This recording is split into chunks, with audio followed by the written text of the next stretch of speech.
शाम के 5:17 का समय था और गोडसे ने तभी गोली चला दी और उसने भागने की कोशिश की, लेकिन वहाँ मौजूद लोगों ने उसे पकड़ लिया। गांधी जी को तुरंत अंदर ले जाया गया, लेकिन वहाँ कोई डॉक्टर मौजूद नहीं था और 5:40 पर मनु बाहर आई और उसने कहा, अब बापू नहीं रहे। बापू अब नहीं रहे। और उस समय पूरा देश सदमे में था। हुआ ये था कि शाम के करीब 5:15 का समय था।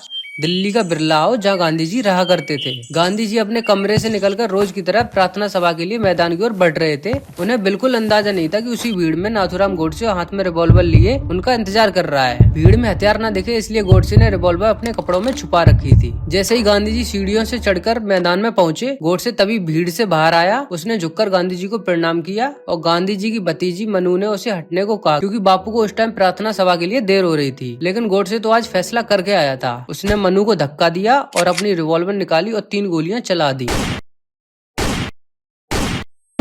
गांधी जी तभी जमीन पर गिर पड़े और उनके मुंह से आखिरी शब्द निकले, हे राम। कुछ ही पलों में अहिंसा का सबसे बड़ा प्रतीक हिंसा का शिकार हो गया। चलिए जानते हैं अब नाथूराम गोडसे कौन था। नाथूराम गोडसे का जन्म 1910 में महाराष्ट्र के बरामती में हुआ था। बचपन में वह पढ़ाई में ज्यादा रुचि नहीं रखता था, लेकिन उसे धर्म, राजनीति और इतिहास पढ़ने का बहुत शौक था। एक समय ऐसा भी था जब गोडसे गांधी जी का समर्थक था। उसने 1930 के सविनय अवज्ञा आंदोलन में भी हिस्सा लिया, लेकिन धीरे धीरे उसकी सोच बदलने लगी। उसने 1932 में RSS और हिंदू महासभा ज्वाइन की और वहीं उसका संपर्क हुआ वीर सावरकर से।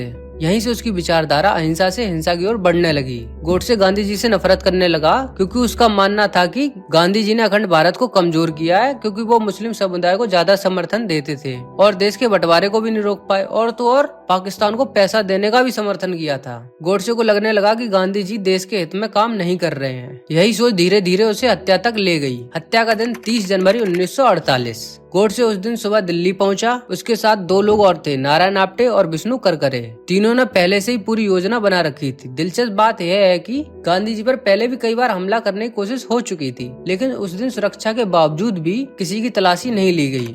शाम के 5:17 का समय था और गोडसे ने तभी गोली चला दी और उसने भागने की कोशिश की, लेकिन वहाँ मौजूद लोगों ने उसे पकड़ लिया। गांधी जी को तुरंत अंदर ले जाया गया, लेकिन वहाँ कोई डॉक्टर मौजूद नहीं था और 5:40 पर मनु बाहर आई और उसने कहा, अब बापू नहीं रहे। बापू अब नहीं रहे। और उस समय पूरा देश सदमे में था। तभी नेहरू जी ने रेडियो पर कहा, रोशनी चली गई है। हत्या के बाद गोडसे ने अदालत में स्वीकार किया कि उसने गांधी जी को मारा। उसका कहना यह था कि उसने यह सब देश के लिए किया। ये सब अपने देश के लिए किया। अंत में नाथूराम गोडसे और नारायण आप्टे को फांसी दे दी गई। 31 जनवरी 1948 को गांधी जी का अंतिम संस्कार किया गया और तभी एक युग समाप्त हो गया। आज भी कुछ लोगों का मानना है कि गोडसे ने ये सही किया, लेकिन मेरा सवाल यह है कि क्या हिंसा कभी किसी विचार का जवाब हो सकती है?